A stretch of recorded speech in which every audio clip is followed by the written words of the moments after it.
Homework भी दिए थे, क्या दिए थे कुछ होमवर्क, ठीक है। तो अभी तक हमने सेंटर ऑफ मास की कुछ चीजें पढ़ी, जिसमें सबसे पहला पार्ट हमने पढ़ा how to find centre of mass. दूसरे इसमें हमने पढ़ा how to find displacement, velocity, acceleration, जहां पे हमने एक्सरसाइज के क्वेश्चन भी कर लिए कुछ। कल बोले थे ना 11 क्वेश्चन करने के लिए, आगे होंगे आंसर। साथ ही साथ कुछ थ्योरेटिकल पॉइंट डिस्कस करे थे, जो हम अभी आगे और डिस्कस करेंगे। सेंटर ऑफ मास फाइंड करने के लिए कुछ डायग्राम दिए थे, find the centre of mass of shaded portion, तो वो आने चाहिए, ठीक है क्या? अरे हाँ या ना, ठीक है। चलो देखो अभी इधर कल जो चीजें डिस्कस करी उसको थोड़ा सा आगे कंटिन्यू करते फिर से। हमने क्या कहा, अपने पास क्या होता है जब एक्सटर्नल फोर्स जीरो रहेगा, ध्यान देना बराबर। क्या कहा था हमने, when external force is zero, जब भी एक्सटर्नल फोर्स जीरो होता है तो एक्सेलरेशन ऑफ सेंटर ऑफ मास क्या होता है, बोला जीरो। वही वेलोसिटी ऑफ सेंटर ऑफ मास क्या होती है, कांस्टेंट या फिर जीरो, दोनों पॉसिबिलिटी है। वेलोसिटी क्या रह सकती, कांस्टेंट भी रह सकती और जीरो, क्योंकि वेलोसिटी कांस्टेंट रही तो भी acceleration of centre of mass zero रहेगा, वेलोसिटी जीरो रही तो भी एक्सेलरेशन ऑफ सेंटर ऑफ मास क्या रहेगा, zero. And acceleration of centre of मास अगर जीरो रहा तो एक्सटर्नल फोर्स अपने आप क्या हो जाता है, जीरो हो जाता है, ठीक है। पर साथ ही मैंने ऐसा कहा इसी बेसिस पे कि अगर सेंटर ऑफ मास फिक्स है, सेंटर ऑफ मास क्या है, फिक्स है, मतलब उसकी वेलोसिटी क्या हो गई, जीरो, तो एक्सटर्नल फोर्स जीरो ही रहेगा, एक्सटर्नल फोर्स क्या रहेगा, जीरो ही रहना चाहिए। लेकिन अगर एक्सटर्नल फोर्स जीरो, इसका मतलब सेंटर ऑफ मास फिक्स ही रहेगा, ऐसा होगा नहीं, ये दोनों चीजें अलग अलग है, ठीक है। ये रहा तो ये होगा, लेकिन ये रहा तो ये होगा ही, ऐसा जरूरी, क्योंकि इसके लिए ये भी रह सकता कि वेलोसिटी ऑफ सेंटर ऑफ मास क्या रहे, कांस्टेंट। अब वेलोसिटी का फॉर्मूला क्या था अपने पास सेंटर ऑफ मास के लिए, जो हमने बनाया था वो था m1 v1 plus m2 v2, ऐसा करते करते कहां तक गए थे बेटा अपन, mn vn। डिवाइड में क्या था, टोटल मास, डिवाइड में क्या था, टोटल मास। तो अगर अपना वेलोसिटी कांस्टेंट है तो अपने आप ये जो था p नेट डिवाइडेड बाय क्या आया था, m। तो इस पे से हमने बोला कि नेट मोमेंटम क्या रहेगा, कांस्टेंट रहेगा, क्या रहेगा, कांस्टेंट। इसी को हमने कौन सा नाम दिया, law of conservation of momentum. तो इसको आप ऐसा बोल सकते हैं, if external force is zero then momentum क्या रहेगा, कंजर्व रहेगा, क्या रहेगा, कंजर्व। हमने कल पढ़ा कि नहीं, in the absence of external force velocity constant रही, मतलब मोमेंटम क्या हो गया, कंजर्व हो गया। क्या हो गया, मोमेंटम, मोमेंटम कंजर्व हो गया, मतलब क्या, इनिशियल मोमेंटम बराबर फाइनल मोमेंटम। अब ऐसा भी हो सकता है कि एक्सटर्नल फोर्स किसी एक डायरेक्शन में जीरो हो, एक्स वाई जेड में से सभी डायरेक्शन के लिए जीरो होगा ऐसा जरूरी नहीं है। अगर ऐसा दिया हमें कि एक्सटर्नल फोर्स जो है भैया वो सिर्फ एक्स डायरेक्शन का जीरो है, कौन सी डायरेक्शन का जीरो है, तो मोमेंटम कौन सी डायरेक्शन का कंजर्व हो जाएगा, सिर्फ एक्स डायरेक्शन का, वाई और जेड का कंजर्व रहेगा ऐसा जरूरी नहीं। तो अगर एक्स डायरेक्शन का जरूरत मैं बोलूंगा इनिशियल मोमेंटम एक्स डायरेक्शन का बराबर फाइनल मोमेंटम एक्स डायरेक्शन का। अगर हमने कहा एक्सटर्नल फोर्स वाई डायरेक्शन का जीरो है, कौन सी डायरेक्शन का, तो इनिशियल मोमेंटम वाई डायरेक्शन का बराबर क्या हो जाएगा, फाइनल मोमेंटम कौन सी डायरेक्शन का, वाई डायरेक्शन। ऐसे जेड के लिए रहा तो जेड। समझ में आया हाउ या नहीं? तो हमें कोई भी सिस्टम दी रही तो हमें आइडेंटिफाई पहले ये करना होगा कि एक्सटर्नल फोर्स जीरो है क्या। अगर से हमें कोई सिस्टम में एक्सटर्नल फोर्स जीरो दिखा तो हम बोल सकते हैं एक तो ये कंडीशन लगेगी या फिर ये कंडीशन लगेगी। एक तो कंडीशन कौन सी लगेगी, सेंटर ऑफ मास फिक्स, या फिर कंडीशन कौन सी लगेगी, इनिशियल मोमेंटम बराबर फाइनल मोमेंटम। क्लियर है? फिर ये सोचेंगे कैसे, अगर मैंने कहा सिस्टम की पहले इनिशियल वेलोसिटी जो है पूरे सिस्टम जीरो है, रेस्ट में है, काय में सिस्टम रेस्ट में है, मतलब सेंटर ऑफ मास तो रेस्ट में ही हुआ ना, यस और नो। सेंटर ऑफ मास की वेलोसिटी क्या है, जीरो, मतलब सेंटर ऑफ मास क्या हो गया, फिक्स। क्या हो गया, अब फिक्स रहेगा कि नहीं ये किस पे डिपेंड करेगा, एक्सटर्नल फोर्स पे। किस पे डिपेंड करेगा, मैंने कहा सेंटर ऑफ मास एक ही जगह है और एक्सटर्नल फोर्स भी नहीं है, तो हम ऐसा मान के चल सकते कि सेंटर ऑफ मास फिक्स है। मैं क्या बोल रहा, समझ में आ रहा है क्या मैंने क्या कहा अभी? मैंने ये कहा कि अगर पहले से सिस्टम जो दी है हमें वो काय में है, रेस्ट में, काय में है, रेस्ट, मतलब उसको कोई वेलोसिटी, तो सेंटर ऑफ मास भी काय में रहेगा, रेस्ट में ही रहेगा। काय में रहेगा, रेस्ट में, मतलब वो अपनी जगह से हिलेगा नहीं। तो सेंटर ऑफ मास रेस्ट में, और मैंने एनालाइज किया तो मुझे दिखा कि एक्सटर्नल फोर्स भी जीरो है। क्या जीरो है? तो मैं डायरेक्ट क्या बोल दूंगा, centre of mass is fix. क्या बोल दूंगा, सेंटर ऑफ मास क्या रहेगा, भले ऑब्जेक्ट इधर उधर मूव करेंगे लेकिन सेंटर ऑफ मास की जगह बदलेंगी नहीं। समझ में आया क्या? स्टेटमेंट पे ध्यान है सबका? क्या कहा मैंने, क्लियर हुआ? क्या बोला मैंने कि अगर कोई सिस्टम हमें दी है और पहले से सिस्टम काय में है, रेस्ट में है, मतलब सेंटर ऑफ मास को कोई स्पीड या फिर वेलोसिटी नहीं है, साथ ही साथ एक्सटर्नल फोर्स भी क्या हो गया, जीरो हो गया। क्या हो गया, जीरो हो गया। तो हम ऐसा मान लेंगे कि सेंटर ऑफ मास क्या रहने वाला है, फिक्स रहने वाला है। क्या रहने वाला? क्लियर? यस और नो? क्लियर है क्या? अगर सेंटर ऑफ मास फिक्स रहा, अगर सेंटर ऑफ मास क्या रहा, तो हमने ऐसा पढ़ा था कि अगर मैं m1 को x1 डैश से मूव करूं तो m2 भी x2 डैश से मूव होगा और ये दोनों क्या रहते हैं, बराबर। ऐसा पढ़ा था क्या हमने? जितने से m1 को मूव करेंगे उतने से कौन मूव होगा? अगर मैंने m1 को लेफ्ट में मूव करा तो m2 कहाँ जाएगा, राइट में। ये पढ़ा था क्या हमने? ये कब डिस्कस किया था? 2 पॉइंट मास सिस्टम में। क्या में डिस्कस किया था? तो ये जो सारी चीजें हमने बोली, इन सबका अभी यूज करना है। क्या करना है इन सबका यूज? कल आपने एक्सरसाइज के क्वेश्चन करे होंगे, उसमें एक 20 की 21 नंबर का क्वेश्चन था, उसमें सेंटर ऑफ मास की स्पीड जीरो आती है। क्या आती है? जीरो। एक्स मूव हुआ बोला था v से और y मूव हुआ बोला था 2v से। x कितने से? v की स्पीड से, और y मूव हुआ था 2v। लेकिन किसके कारण बोला था उसने? इंटरनल फोर्सेस के कारण। किसके कारण? इसका मतलब एक्सटर्नल फोर्स क्या था? जीरो। तो सेंटर ऑफ मास की स्पीड जीरो। पहले रेस्ट में होगा तो रेस्ट में ही रहेगा। पहले काय में था? रेस्ट, तो बाद में भी काय में रहेगा? रेस्ट में रहेगा। यही वो चीज थी, समझे क्या? ये सर। अदरवाइज हम फॉर्मूला लगाते m1 v1 plus m2 v2 upon m1 plus m2। हाँ या ना? अरे हाँ या नहीं? ठीक, क्लियर हुआ क्या? देखो थ्योरेटिकल चीजें जो बताई वो ज्यादा इंपॉर्टेंट है समझ में आने के लिए। क्लियर हो गया? तो मैं अगर आपको स्टेटमेंट बोलूं कि external forces acting on the system of masses is zero, then center of mass is fixed or not, पता नहीं हमें, फिक्स भी रह सकता और, लेकिन मैंने अगर बोला centre of mass is fix then external forces are zero, सही है कि गलत है? सही है। क्लियर हुआ? ठीक है।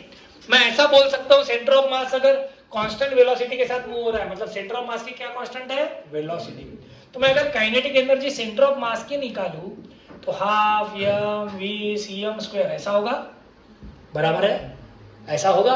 तो ये भी क्या रहेंगी? कांस्टेंट रहेंगी। क्या रहेंगी? लेकिन मैंने बोला अगर सिस्टम की काइनेटिक एनर्जी क्या है, तो सिस्टम की काइनेटिक एनर्जी कभी भी कांस्टेंट नहीं होगी, वो तो बढ़ जाएंगी। वो क्या हो सकती है? चेंज। सेंटर ऑफ मास की कांस्टेंट रह सकती है लेकिन सबकी कांस्टेंट नहीं रही, उसके बारे में हम बोल नहीं सकते। क्लियर है? समझ में आ रहा है? छोटी छोटी चीजें लेकिन पता चाहिए। ऐसा क्यों? अगर मैं बोल रहा हूँ सेंटर ऑफ मास की स्पीड कांस्टेंट, वेलोसिटी कांस्टेंट है, ये कांस्टेंट है, ठीक है, m1 इधर गया m2 इधर गया, इनकी v1 v2 बदल सकती है ना। नेट जीरो, नेट कांस्टेंट आ रहा है। क्या कांस्टेंट आ रहा है? नेट। इसका मतलब ये थोड़ी है कि ये भी कांस्टेंट है, ये भी कांस्टेंट है, ये भी कांस्टेंट है, ऐसा मीनिंग होता है क्या? नहीं, वो बदल भी सकते। टोटल नेट क्या रहेगा? कांस्टेंट। क्या रहेगा? कांस्टेंट। क्लियर? ठीक है। तो काइनेटिक एनर्जी कांस्टेंट रहेंगी ऐसा जरूरी नहीं। क्लियर हुआ? ठीक है। वेलोसिटी कांस्टेंट रही तो सिर्फ कौन कांस्टेंट रहेगा? मोमेंटम। कौन कांस्टेंट रहेगा? इनिशियल मोमेंटम बराबर फाइनल मोमेंटम। फिर एक्सटर्नल फोर्स पे डिपेंड करेगा। अगर एक्स डायरेक्शन का एक्सटर्नल फोर्स जीरो है तो एक्स वाले कांस्टेंट रहेंगे, वाई डायरेक्शन का जीरो है तो वाई, जेड का कांस्टेंट है तो, तीनों के लिए एक्सटर्नल फोर्स नहीं है तो सभी डायरेक्शन में मोमेंटम क्या हो जाएगा अपना? कांस्टेंट। क्या हो जाएगा? कांस्टेंट मतलब कंजर्व, कंजर्व मतलब इनिशियल बराबर फाइनल। क्लियर हुआ? अरे क्लियर हुआ क्या? देखो ये चीजें पता रहेंगी तभी अपन क्वेश्चन कर पाएंगे, नहीं तो नहीं कर पाएंगे। देखिए अभी एग्जांपल पे से समझते हैं। दिख रहा है सबको? अरे क्लियर है कि नहीं है? ठीक है, चलो देखो, अगर मैंने कहा एक प्लैंक है, इस प्लैंक का मास है m और इसे एक स्मूथ सरफेस पे रखा है। कैसा सरफेस है? स्मूथ, मतलब कोई फ्रिक्शन नहीं है। ठीक है, कोई फ्रिक्शन नहीं है। इसके ऊपर कोई एक लड़का है जो इधर जाना शुरू करेगा, किधर चलना शुरू करेगा, राइट में, किधर चलना शुरू करेगा, राइट में जाना शुरू करेगा। सपोज इसका मास है m, प्लैंक का मास कितना लिया बेटा, कैपिटल M, प्लैंक का मास कितना, कैपिटल M। अब हमें पूछा गया फाइंड डिस्प्लेसमेंट ऑफ प्लैंक, किसका, फाइंड, क्वेश्चन में पूछा गया displacement of plank when boy reaches other end of plank, boy reaches, क्या बोला मैंने, other end of plank, मतलब बॉय यहां से ए एंड से कहां पहुंचा, बी एंड पे पहुंचा, उतने समय में प्लैंक का डिस्प्लेसमेंट कितना हुआ। क्वेश्चन क्लियर हुआ, ठीक है। अब थोड़ा पहले एनालाइज कर लेते, समझ लेते चीजों। अगर मैं इस बॉय के बारे में अलग से सोचूं, ये सिर्फ समझने के लिए बता रहा मैं, फिर जो यूज करना है वो तो डायरेक्ट समझ में आ जाएगा कैसे सॉल्व करना है, ठीक है। लेकिन वैसे ही क्यों सॉल्व किया ये समझने के लिए पहले थोड़ा सा डिस्कशन कर लेते। कोई भी ये बॉय है, इसका खुद का वेट कहाँ जाएगा बेटा, नीचे। तो इस प्लैंक के कारण इसमें एक नॉर्मल रिएक्शन आएंगे ऊपर की डायरेक्शन में, हाँ या ना, बराबर है। कौन सी डायरेक्शन में आएंगी, नॉर्मल। उसका वेट नीचे जा रहा, प्लैंक क्या देगा, नॉर्मल रिएक्शन, ये तो फिक्स है ना, ठीक है। अब ये अगर चलना शुरू कर रहा है इस प्लैंक के ऊपर, क्या कर रहा है, प्लैंक के ऊपर चलना शुरू कर रहा है, मतलब उसके बीच और प्लैंक के बीच फ्रिक्शन होना चाहिए, तभी तो वो चल पाएगा। बिना फ्रिक्शन चल पाएगा क्या, नहीं। अगर वो आगे बढ़ रहा है इस डायरेक्शन में, मतलब इस पे क्या होना चाहिए, फ्रिक्शन होना चाहिए, क्या होना चाहिए। तो ये सारे फोर्सेस किस पे हुए, बॉय पे, जो भी बॉय होगा, लड़का होगा, क्लियर, ठीक है। अब प्लैंक के बारे में सोचो, आपको ये करना नहीं है, हम सिर्फ समझ रहे हैं कि अपन डायरेक्ट रिजल्ट पे कैसे जाएंगे। इस प्लैंक का खुद का वेट कहां जाएगा, तो प्लैंक इस सरफेस के ऊपर है, तो ये क्या देगा उसे, नॉर्मल रिएक्शन, क्या देगा, तो नॉर्मल रिएक्शन मैंने एन डैश बोल दिया अलग, ठीक है। अब ये प्लैंक के ऊपर बॉय खड़ा था, तो बॉय की नॉर्मल रिएक्शन नीचे आएंगी ना, प्लैंक ने इस पे रिएक्शन दी, तो ये प्लैंक पे रिएक्शन क्या करेंगे वापस। ये रिएक्शन तो हमें पता है ना कितनी है, mg, कितनी है, n ऊपर था, mg नीचे था, तो mg बराबर n ही रहेगा ना, mg बराबर क्या रहेगा, n। तो अब इस प्लैंक के लिए अगर हमने सोचा, तो ये mg और ये mg दोनों नीचे रहेंगे, इन दोनों को कौन बैलेंस करेगा, n डैश, कौन बैलेंस कर लेगा, मतलब सब फोर्सेज इंटरनली एक दूसरे को क्या कर रहे हैं, बैलेंस। तो कोई एक्सटर्नल फोर्स है क्या, अगर एक्सटर्नल फोर्स नहीं है, मतलब सेंटर ऑफ मास अगर पहले सिस्टम रेस्ट में थी तो बाद में भी काय में रहेंगी, समझ में आ रहा है क्या, सेंटर ऑफ मास की जगह बदलेंगी नहीं। देखो इस पे फ्रिक्शन है, ये इधर फ्रिक्शन लगा रहा, तो प्लैंक के लिए यही फ्रिक्शन कहाँ आएगा, पीछे कहाँ आएगा, ये तो अपन ने फ्रिक्शन में पढ़ा था ना, एक ब्लॉक दूसरे ब्लॉक पे मूव हो रहा है, तो इधर फ्रिक्शन अगर इसका है तो इसका फ्रिक्शन कहाँ रहेगा, पीछे की साइड, सही है। तो इस फ्रिक्शन को ये फ्रिक्शन बैलेंस कर डालेगा, डाउनवर्ड फोर्सेस को कौन बैलेंस कर डालेगा, अपवर्ड फोर्सेस। तो ओवरऑल अगर दोनों को एक साथ अगर हम सोचे तो कोई भी एक्सटर्नल फोर्स नहीं है क्या कोई एक्सटर्नल फोर्स, सब फोर्सेस कौन से है, इंटरनल, कौन से है, ये इसके इंटरनल फोर्सेस हो गए, ये इसके लिए इंटरनल फोर्सेस हो गए, सब इंटरनल फोर्सेस एक दूसरे को क्या कर रहे हैं, बैलेंस कर रहे हैं, क्या कर रहे हैं, बैलेंस। मतलब एज अ होल अगर मैं पूरी सिस्टम को एक साथ समझ के चलूं, जैसे यहाँ दिया है, तो इस पूरी सिस्टम पे एक्सटर्नल फोर्स क्या है, जीरो। अब एक्सटर्नल फोर्स जीरो रहा तो दो ही चीजें होती है, एक तो velocity of centre of mass constant रहती, या फिर सेंटर ऑफ मास क्या रहता है, फिक्स। अभी तो पढ़ा था, समझ में आया। तो हमने सिर्फ ऑब्जर्व ये किया कि सच में एक्सटर्नल फोर्सेस जीरो है, या एक्सटर्नल फोर्सेस जीरो है, तभी तो अपन ये कंडीशन यूज कर सकेंगे, एक तो वेलोसिटी ऑफ सेंटर ऑफ मास जो थी वही रहेंगी, या फिर जीरो रहेगा, मतलब फिक्स रहेगा, वो क्या रहेगा, फिक्स। अब यहाँ स्टार्टिंग में सेंटर ऑफ मास या फिर वेलोसिटी है क्या, कुछ भी वेलोसिटी है क्या, नहीं। जब ये चलना शुरू करेगा तो प्लैंक कहाँ जाना शुरू करेंगी, और ये कहाँ जाएगा, ऐसा क्यों होगा, क्योंकि सेंटर ऑफ मास की जगह बदलनी नहीं चाहिए। अभी अगर रेस्ट में है सेंटर ऑफ मास, तो बाद में भी काय में रहेगा, क्यों, क्योंकि एक्सटर्नल फोर्स जीरो है, क्या है, जीरो। समझ में आया। तो ये आपको हर बार करने की जरूरत, अब अपन ने एग्जांपल कर लिया, ऐसा एग्जांपल सामने आया तो आप ये लिखते बैठोगे कि एग्जांपल सॉल्व करोगे, मैंने सिर्फ बताया कि क्यों कर रहे हैं। समझ में आ गया? क्योंकि पूरी सिस्टम पे कोई भी एक्सटर्नल फोर्स नहीं है, तो सेंटर ऑफ मास पहले जिस स्पीड पे था उसी स्पीड पे रहेगा। पहले रेस्ट में था तो बाद में भी रेस्ट में ही रहेगा। अब सेंटर ऑफ मास रेस्ट में, प्लैंक इधर जा रहा है, ये बंदा इधर जा रहा है, तो कंडीशन क्या बन जाएंगी? तो मैं समझने के लिए ऐसा बोल देता कि ये प्लैंक इधर सरक गया,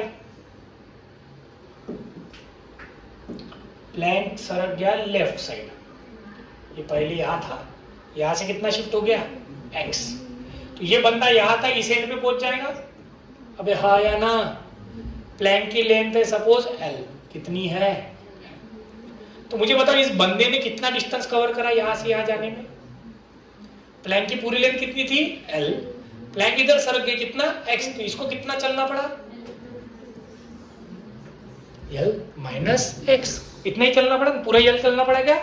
नहीं, क्योंकि जब इसने चलना शुरू करा आगे आगे तो प्लैंक कहाँ जा रहा था? पीछे, तो इसके कारण उसको टोटल l चलने की जरूरत नहीं पड़ी। कितना चलना पड़ा? सिर्फ l माइनस x। क्लियर हो गया? अब प्लैंक कितना चला भैया लेफ्ट में? x कितना चला? अब अगर मुझे पता है कि centre of mass is fix, तो मैं डायरेक्ट लिख सकता हूँ m इंटू कितना चला l माइनस एक, प्लैंक कितना चला m इंटू, ये कंडीशन तो अपन पढ़ चुके हैं। अबे हाँ या ना? पढ़ा है कि नहीं? जितने से एक सरकेगा उतने से ही दूसरा, एक राइट में जा रहा है दूसरा, तभी तो सेंटर ऑफ मास वही का वही रहेगा। दोनों राइट में जाते तो होता था क्या? दोनों लेफ्ट में जाते तो पॉसिबल है क्या? नहीं। दोनों राइट या दोनों लेफ्ट जाते, सेंटर ऑफ मास की जगह क्या हो जाती? चेंज। एक राइट जा रहा और एक, तो अपने आप सेंटर ऑफ मास जहां था वही। क्लियर हुआ? तो इस पे से हम x निकाल सकते हैं।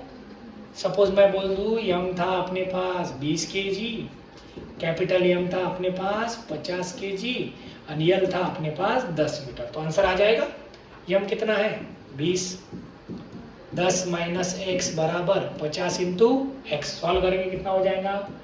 200 माइनस 20x बराबर 50x, ये उधर चला जाएगा 200 बराबर 70x, तो x बराबर 200 बाय 70, मतलब 20 बाय 7। तो ये किसका डिस्प्लेसमेंट हुआ भैया?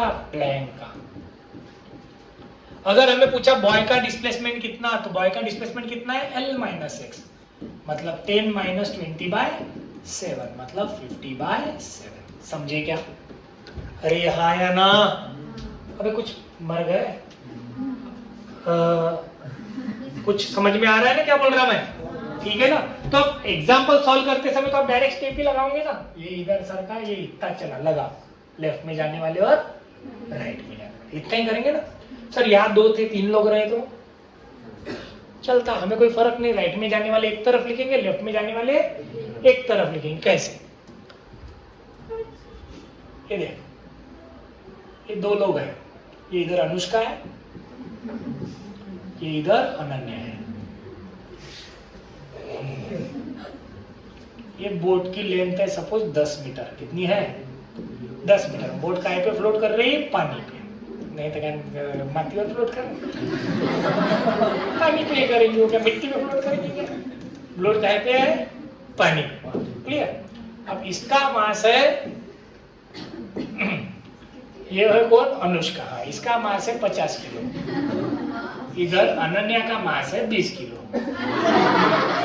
ठीक है, समझने के लिए, रियल थोड़ी ना है। तो इसका 50 है, इसका 20 है। अब दोनों को आदत है चुलबुल करने की, इसने इसको बोला मैं इधर आती, इसने इसको बोला कि मैं इधर आती, मतलब अपन अपनी जगह क्या कर डालेंगे? चेंज, एक्सचेंज कर डालेंगे। क्या कर डालेंगे? तो जगह एक्सचेंज करने के चक्कर में, अबे काय को मारते बाबा है, कैसे दोस्त है, मारने की बातें कर रहे हैं अनुष्का देखो। चलो ध्यान दो, अब दोनों ने अपनी जगह क्या करा? बदलने की सोचा, मतलब इसने बोला मैं यहां आ जाती, इसने बोला मैं। इस चक्कर में तीनों का डिस्प्लेसमेंट कितना? तीनों का डिस्प्लेसमेंट कितना, मतलब बोट कितने से डिस्प्लेस होंगी, अनुष्का कितने से डिस्प्लेस होंगी, अनन्या कितने से डिस्प्लेस होगी। क्वेश्चन समझ में आएगा? जैसा पिछले इसमें क्या था, प्लैंक का डिस्प्लेसमेंट था और बॉय का डिस्प्लेसमेंट था, वैसे यहाँ पे बोट का भी रहेगा, अनुष्का का भी रहेगा, और अब यहाँ पे भी थोड़ा सा अगर शॉर्ट में बता देता फोर्स है, इसका वेट डाउनवर्ड रहेगा, बोट क्या देंगी? Normal reaction. इसका वेट डाउनवर्ड रहेगा, बोट क्या देंगी? तीनों का मिला के वो जो भी वेट होगा वो कहा जाएगा नीचे। पानी का कौन सा फोर्स होता है? बायंसी फोर्स, और बायंसी फोर्स उन सबको क्या कर डालेगा? बैलेंस। तो कोई एक्सटर्नल फोर्स बचा? फिर भी फ्रिक्शन के बारे में अगर सोचो, ये इस पे फ्रिक्शन राइट में लगाएगा तो बोट पे फ्रिक्शन कहा जाएगा? लेफ्ट। तो एक दूसरे को बैलेंस करेंगे। ये लेफ्ट में चलना शुरू करेंगे तो इसके कारण बोट पे फ्रिक्शन कहाँ आएगा? लेफ्ट में। सही है ना? जिधर चलेंगे उसके अपोजिट उस पे आएगा। अब मुझे बताओ, बोट राइट में सरकेंगे कि लेफ्ट में सरकेंगे? बोट राइट में सरकेंगी कि लेफ्ट में सरकेंगी? सर मेरे को नहीं समझ में आ रहा, मैं कुछ भी ले लूंगा। देखो, अगर आपकी कंसीडर की हुई डायरेक्शन गलत हुई तो आंसर माइनस में आएगा, तो कुछ फर्क पड़ने वाला आपके कंसीडरेशन पे लेफ्ट लो या राइट। लेकिन टेक्निकली अगर सोचे तो इसका वजन ज्यादा है तो इसका फ्रिक्शन फोर्स ज्यादा रहेगा, इसका वजन कम है तो इसका फ्रिक्शन फोर्स कम रहेगा। तो बोट के कहाँ जाने के चांसेस है? लेफ्ट में। कहाँ जाने के चांसेस है? सिंपल सी बात है। कैसे बोला? फ्रिक्शन फोर्स क्या होता है? Mu into N. एन मतलब क्या? एम इंटू जी। यही पढ़ा ना अपन ने बहुत साल पहले। अब ये बोट कहाँ सरकी बेटा? लेफ्ट। सपोज बोट कहाँ सरक गई? चलो, कितने से सरकी बोट? एक्स। तो ये बंदे ने, मतलब इसने, अनुष्का ने यहां से इधर कहां तक गया होगा? सॉरी, बंदी ने तो यहाँ से, तो ये 10 था तो 10 में से x इधर चला गया तो इसे कितना चलना पड़ा भैया? 10 माइनस x। ध्यान दो, तो इसको कितना चलना पड़ा? 10 माइनस x। वही इसे तो यहां से यहां पहुंचना है, तो ये टोटल कितना था पहले से? 10, और ये ज्यादा का क्या है? x। मतलब इसके लिए डिस्प्लेसमेंट कितना हुआ? 10 प्लस x। समझ में आया क्या? आओ या नहीं? क्लियर है? नहीं है? गरीबो देख लो, ये यहां से कहां पहुंचेगा? इस एंड पे पहुंचना है, लेकिन बोट तो इधर आ गई ना, तो इस पोजीशन के साथ इसे चेक करो। यहां से यहां तक कितना? 10 था, 10 में से इधर कितना गया? तो बचा कितना? इसे यहां से यहां जाना है, तो यहां से यहां तक ऑलरेडी कितना था? 10 प्लस इधर कितना है? तो 10 प्लस। समझे? यस और नो? अब राइट में कौन जा रहा है? ये कहा जा रहा है? लेफ्ट। बोट भी कहा जा रही है? लेफ्ट। तो राइट वाले बराबर लेफ्ट। तो राइट वाला कौन है? 50। ध्यान देना, राइट में कौन जा रहा है? 50 केजी। कितना डिस्टेंस? 10 माइनस x बराबर लेफ्ट में कौन जा रहा है? 20 केजी। कितना डिस्टेंस? 10 plus x। ठीक है। बोट कहा जा रहा है? इधर। सपोज बोट का वजन भी ले लेते 20 केजी। बोट भी कहा जा रहा है? लेफ्ट। कितने से? x। तो x मिल जाएगा। अबे हाँ या ना? x मिलेगा कि नहीं मिलेगा? तो क्या आएगा बताइए जल्दी फटाफट। 500 माइनस 50 बराबर 200 प्लस 20 प्लस 20। कितना हो जाएगा? ये 50 उधर जाएगा, ये इधर, मतलब 300 बराबर 90x। तो x बराबर 30/9, तो 10/3। ठीक है? यस और नो? तो ये किसका डिस्प्लेसमेंट हुआ? बोट का। अब मुझे पूछा गया कि इसका डिस्प्लेसमेंट कितना अनुष्का का, तो इसका डिस्प्लेसमेंट कितना रहेगा? 10 माइनस x। कितना रहेगा? 10 माइनस x। इधर का पूछा अनन्या का, तो इसका कितना रहेगा? 10 प्लस x। 10 माइनस x और 10 प्लस x। समझ में आई क्या कहानी? अबे हाँ या ना? तो अब देखो, क्वेश्चन सॉल्व करते समय अपने को सोचने की जरूरत पड़ी क्या? नहीं, क्योंकि हमें ऑलरेडी पता है कि यूज क्या करना है। बस हमने यही देखा लेफ्ट में कौन जा रहा, बाकी कुछ नहीं। ठीक है? हाँ या ना? समझ गए? क्लियर हुआ? कोई दिक्कत? कोई भी दिक्कत? समझ में आ गया सबको? ठीक है, चलेगा? तो ये हुआ कौन सा पार्ट भैया? कि सेंटर ऑफ मास अगर फिक्स रखते हैं तो डिस्प्लेसमेंट कैसे निकालना। क्लियर है? हाँ या ना? चलो देखो इधर। अब इसी क्वेश्चन में ये इधर एक इधर ले लेते, ए इधर ले लेते बी। बुरा लग जाएगा नाम लेंगे किसी के।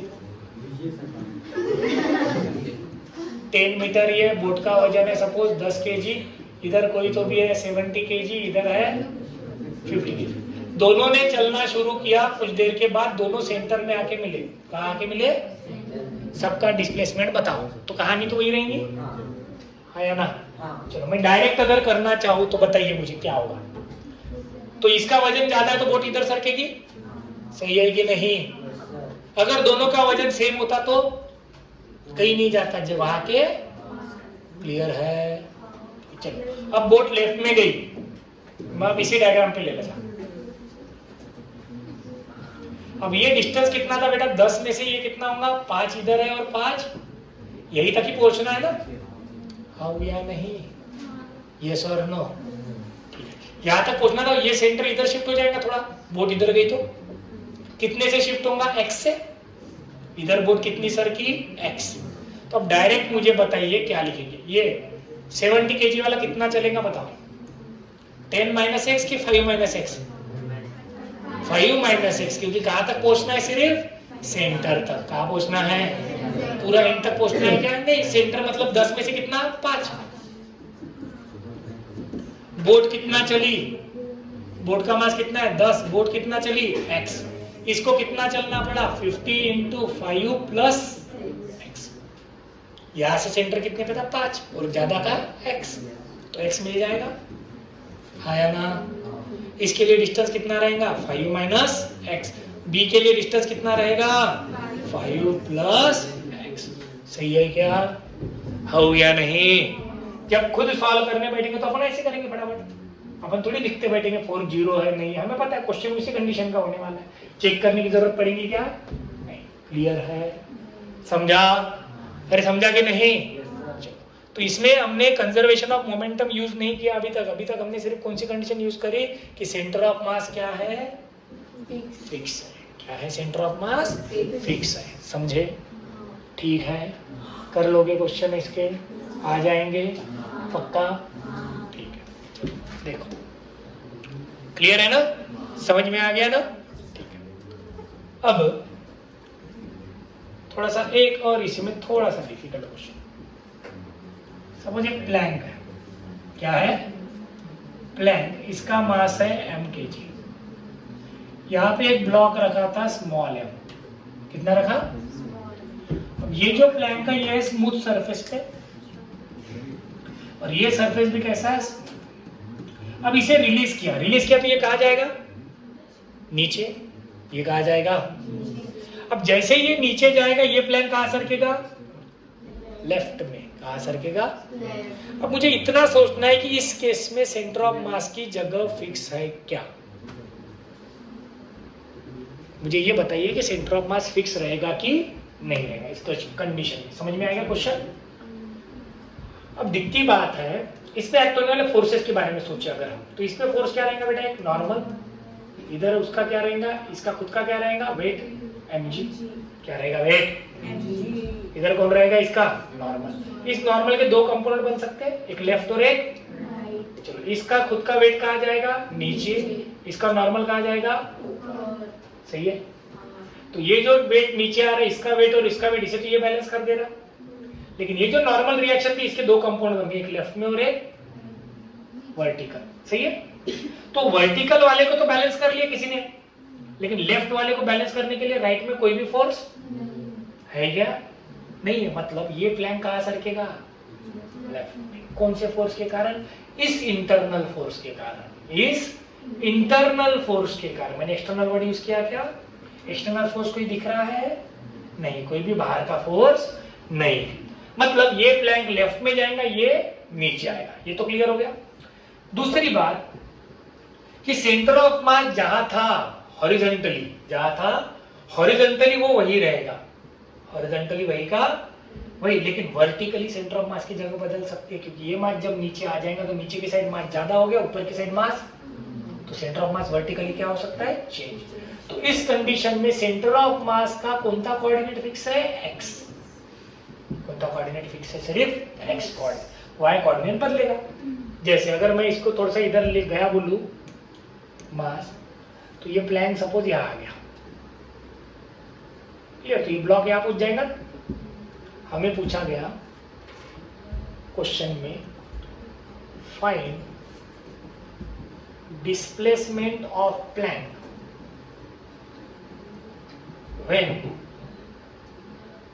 when block M reaches bottom. In block M reaches, ये एम मार्क जब यहां पहुंच जाएगा उस समय का हमें क्या पूछा है? डिस्प्लेसमेंट। किसका? प्लैंक का। किसका? तो मैंने समझा ये इधर कितना डिस्प्लेस हुआ भैया? x। कितना डिस्प्लेस हुआ? x। तो इस m मास का डिस्प्लेसमेंट कितना हुआ? m into x। Horizontal direction में तो सेंटर ऑफ मास फिक्स ही है ना, हॉरिजॉन्टल में बदला क्या? तो मैंने लगा दिया m इंटू x। तो ये इस ब्लॉक में हॉरिजॉन्टल डिस्टेंस कितना कवर कराऊंगा इधर यहां से यहां तक? सपोज ये साइड मैंने बोल दी कितनी है? 4। कितनी है? 4। तो इसमें कितना कवर कराऊंगा इस ब्लॉक में यहां से आने में? टोटल 4 था, उसमें से x चला गया, मतलब 4 माइनस एक्स। कितना आया? ये समझा क्या 4 माइनस एक्स कैसे लिया? देख लो, ये प्लैंक था, इसके ऊपर कौन था? ब्लॉक। ब्लॉक यहाँ पूछना है, तब तक ये कहाँ आएगा? लेफ्ट में आएगा। कहाँ आएगा? लेफ्ट। तो ये प्लैंक लेफ्ट में कितना सर का बोला अपन ने? x। तो इस ब्लॉक को तो यहाँ से यहाँ ही पूछना पड़ा ना। तो ये टोटल डिस्टेंस था सपोज 4, तो यहाँ से यहाँ तक का डिस्टेंस कितना होगा? 4 में से ये x इधर आ गया, मतलब बचा कितना? 4 माइनस एक्स। तो कैपिटल M मास ने कितना डिस्टेंस कवर करा? x। तो स्मॉल m ने कितना कवर करा? m into 4 minus x. ठीक है, तो इस क्वेश्चन में याद रखना पड़ेगा आपको कि हॉरिजॉन्टल डायरेक्शन में सेंटर ऑफ मास की पोजीशन क्या रहेंगी? फिक्स। लेकिन वर्टिकली क्या हो सकती है? चेंज। क्यों चेंज होगी? जैसे ही ये मास नीचे पहुंच गया, ये डायग्राम ऐसी बनेगी ना, मतलब इस साइड मास क्या हो गया? ज्यादा, इस साइड मास क्या हो गया? कम। तो सेंटर ऑफ मास नीचे चला जाएगा। सही है या नहीं? समझ में आया? ठीक है, तो आपको तो ज्यादा सोचना नहीं है, आपको तो एक ही बार क्वेश्चन करना है। तो क्वेश्चन अगर दिख गया तो आपके दिमाग में आ जाना चाहिए, इसका एक्स कोऑर्डिनेट फिक्स रहेगा भाई, वाई कोऑर्डिनेट बदलेगा।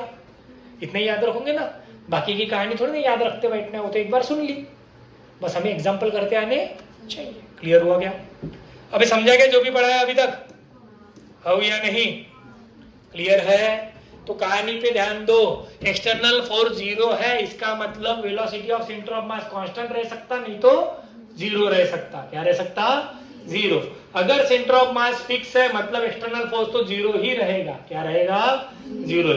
लेकिन अगर वेलोसिटी कांस्टेंट है, इसका मतलब सिस्टम की काइनेटिक एनर्जी कांस्टेंट है, ऐसा होगा नहीं। सिस्टम की काइनेटिक एनर्जी बदल सकती है, बराबर, क्योंकि हर पार्टिकल की वेलोसिटी चेंज हो सकती है, नेट कांस्टेंट रहेगा। लेकिन अगर velocity of centre of mass constant है मतलब कौन कंजर्व्ड है? मोमेंटम। कौन कंजर्व्ड है? मोमेंटम। फिर जिस डायरेक्शन में एक्सटर्नल फोर्स 0 उस डायरेक्शन का मोमेंटम कंजर्व्ड। एक्स में रहा तो एक्स, वाई में रहा तो वाई, जेड में रहा तो टोटल, रहा तो टोटल। ठीक रह गया? समझ में आ गया? हाँ या ना? समझा ना? ठीक है, चलो लिख लो पहले।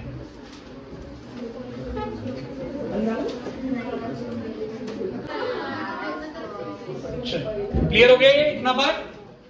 देखो, अब तक हमने सिर्फ डिस्प्लेसमेंट निकाला, मतलब एक ऑब्जेक्ट दूसरे ऑब्जेक्ट पे मूव किया तो क्या होगा। अब हम जाएंगे मोमेंटम कंजर्वेशन पे। पे जाएंगे?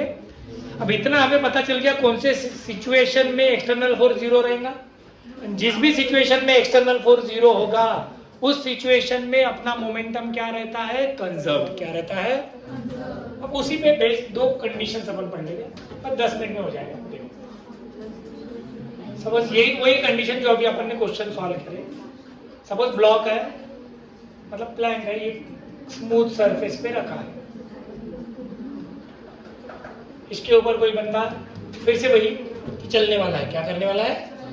अब हमने ये तो कहा पिछले इसमें कि ये आगे जाएगा तो ये पीछे जाएगा, मतलब ये आगे जा रहा है तो इसको आगे वेलोसिटी है। प्लैंक पीछे जा रहा है मतलब उसको कहाँ वेलोसिटी है? पीछे। अब हमें वही पूछा क्वेश्चन में, find recoil velocity of plank. Recoil velocity of plank when boy start moving with velocity u with respect to ground. With respect to क्या कहा? ग्राउंड। क्या कहा? With respect to. तो कंडीशन समझ में आई कि जब ये बॉय u इतनी वेलोसिटी के साथ चलना शुरू कर देगा ग्राउंड से देखने पे। कहां से देखने पे? ग्राउंड से देखेंगे हम, कहाँ से देख रहे हैं? ग्राउंड से, मतलब बाहर से हम देख रहे हैं कि हमें ये कितनी स्पीड से जाती हुई दिख रहा है? u। तो प्लैंक कितनी स्पीड से पीछे जाएगा? अब हमने ऑलरेडी डिस्कस कर चुके कि यहाँ पे एक्सटर्नल फोर्स क्या रहने वाला है? 0। क्या रहने वाला है? 0। तो हम बोल देंगे एक्सटर्नल फोर्स क्या है? 0। मतलब मोमेंटम इनिशियल बराबर फाइनल, यही होगा। एक्सटर्नल फोर्स 0 रहा तो अभी तो डिस्कस किया हमने, इनिशियल मोमेंटम बराबर, तो इनिशियली दोनों रेस्ट में थे तो इनिशियल मोमेंटम क्या होगा? 0।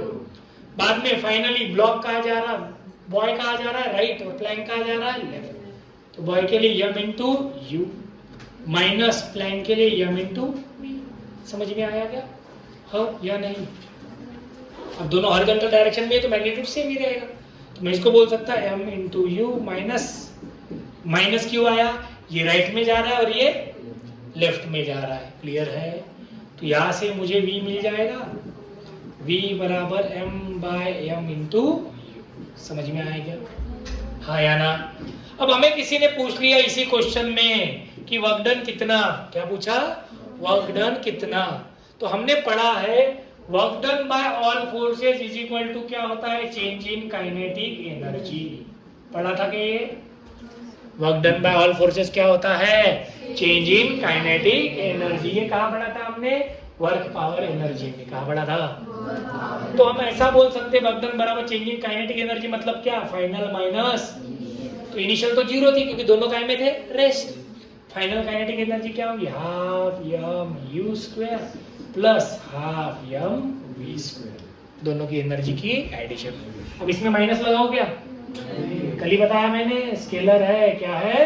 एनर्जी को कोई लेना देना नहीं, राइट जा रहा कि लेफ्ट जा रहा, उसे सिर्फ कैसे मतलब है? मैग्नीट्यूड से। कैसे मतलब है? क्लियर हुआ? इसी क्वेश्चन को अगर उसने बोला यही चीज फाइंड करनी है, u जो है वो विथ रिस्पेक्ट टू प्लैंक दिया है, मतलब ग्राउंड से दिखने वाली स्पीड नहीं। क्वेश्चन वही, find recoil velocity of Planck when boy starts moving with velocity u। लेकिन पहले u किसके रिस्पेक्ट में दिया था हमें? ग्राउंड के रिस्पेक्ट में। किसके रिस्पेक्ट में? अब किसके रिस्पेक्ट में दिया है? प्लैंक। किसके रिस्पेक्ट में दिया है? तो हमने कभी तो भी रिलेटिव वेलोसिटी पढ़ा था, तो अगर मैं बोलूं boy with respect to plank, तो मेरे लिए तो ये होता है vb माइनस vp। पढ़ा था अपन ने, जिसके रिस्पेक्ट में लेंगे वो क्या होता है? माइनस। क्या होता है? Boy with respect to plank ले रहे तो प्लैंक की स्पीड काय में जाएंगी? माइनस में जाएगी। काय में जाएगी? हमें तो मोमेंटम के लिए बॉय की स्पीड चाहिए। किसकी स्पीड चाहिए? तो vbp जो ये विथ रिस्पेक्ट टू, ये हमें कितना दिया है? u। कितना दिया है? u। तो मेरे लिए vb क्या बन जाएगा? ये vp उधर जाएगा, u प्लस vp। सही है क्या? अब इसकी वेलोसिटी u है, लेकिन प्लैंक कहाँ जा रहा है? लेफ्ट में, तो इसका साइन क्या आएगा? माइनस। तो वेलोसिटी कितनी हो गई? u minus v। किसकी वेलोसिटी? बॉय की। कितनी हो गई भैया? u माइनस v हो गई। कितनी हो गई? फिर से हमें पता है कि एक्सटर्नल फोर्स तो 0 ही थे, मतलब इनिशियल मोमेंटम बराबर फाइनल। इनिशियल कितना है? 0, तो फाइनल में कितना होना चाहिए? 0।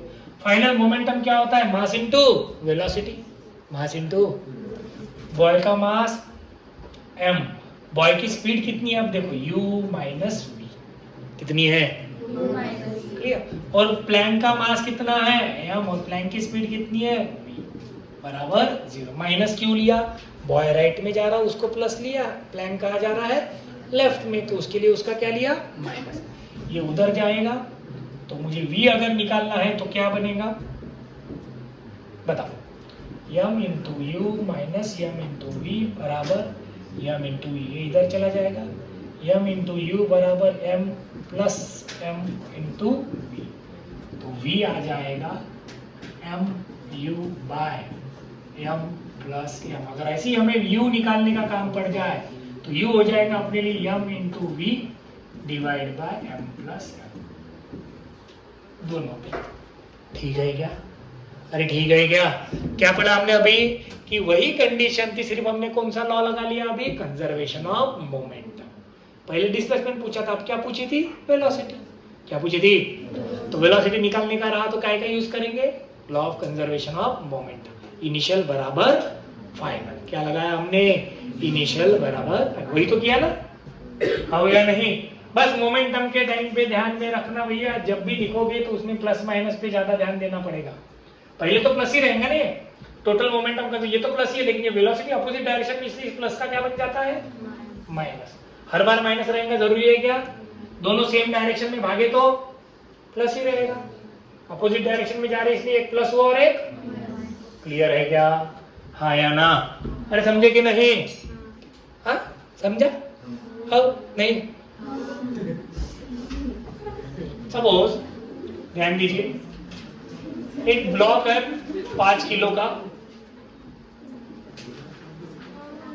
x y z, एक मास है कितने केजी का? 5 केजी का। बॉम्ब है, क्या है? बॉम्ब। ये फटेगा। अब बॉम्ब फटेगा, मतलब बॉम्ब पहले 5 केजी का है और ये काय में है बेटा? रेस्ट में है। काय में है? अब जब ये मास रेस्ट में है, मतलब इसका सेंटर ऑफ मास भी रेस्ट में है। सही है कि गलत? सही है ना, एक ही जगह है ना।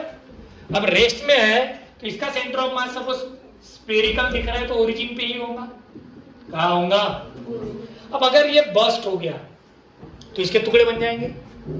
अब 1000 टुकड़े बने कि लाख बने कि कितने भी बने, सब अलग अलग डायरेक्शन में भागेंगे। जब भी बम फटेगा तो कहाँ जाएंगे? अलग अलग।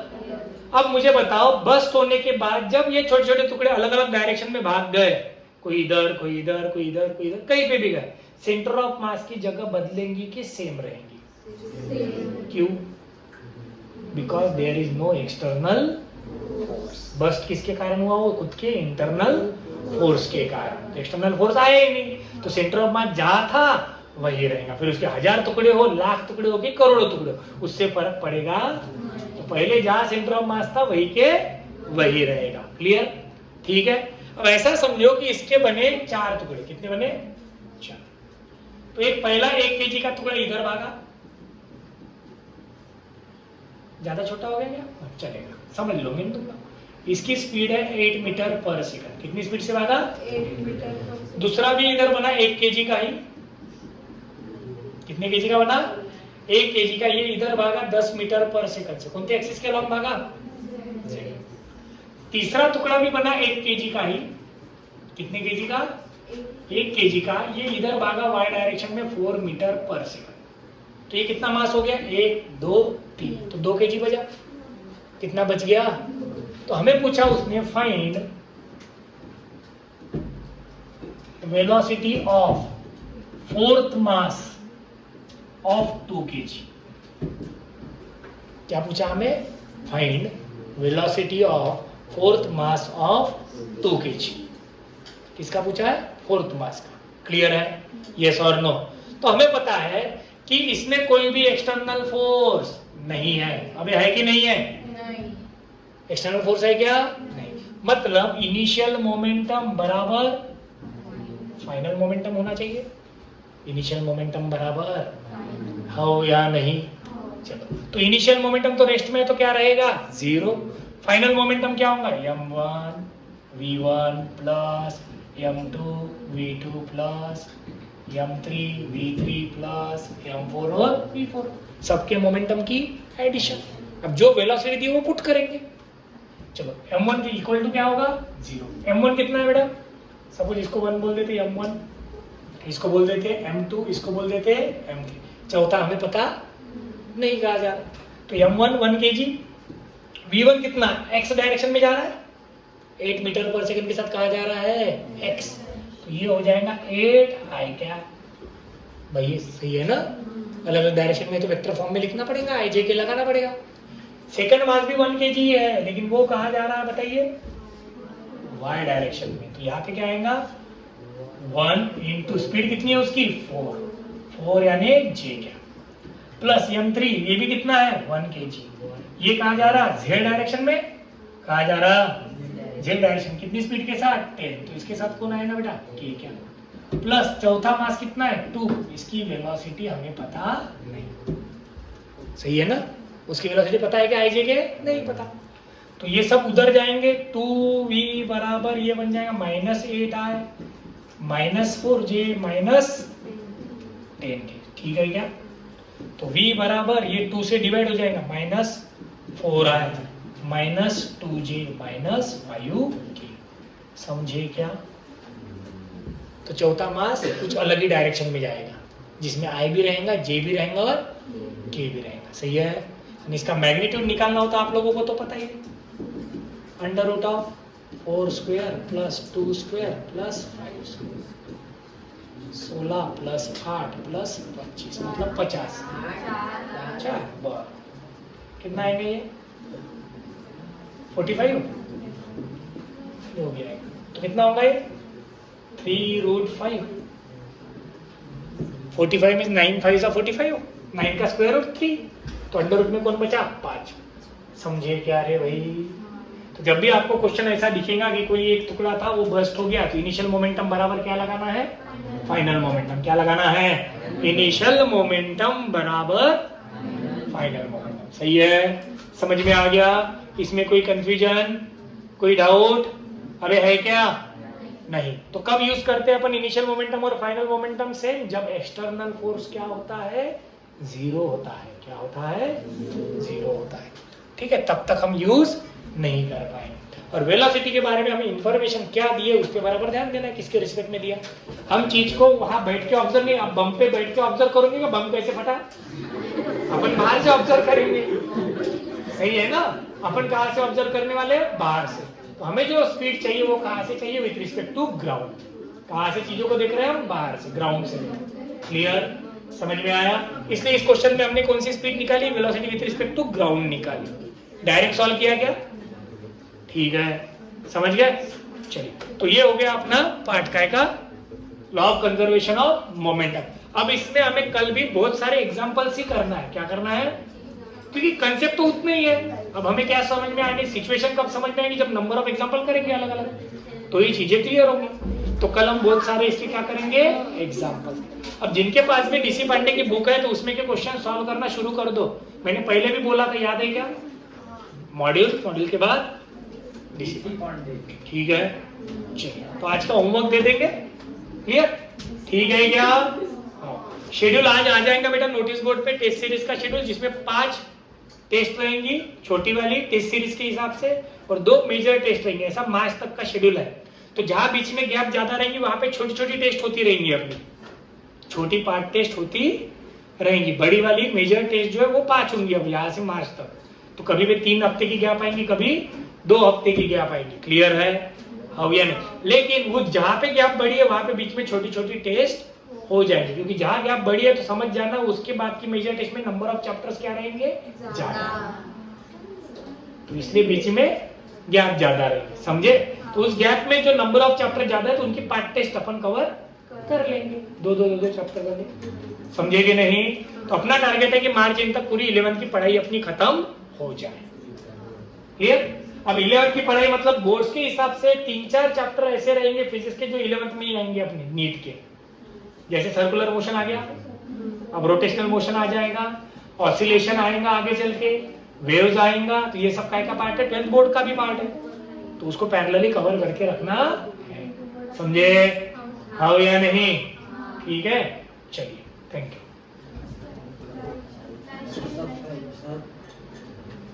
हो रही है?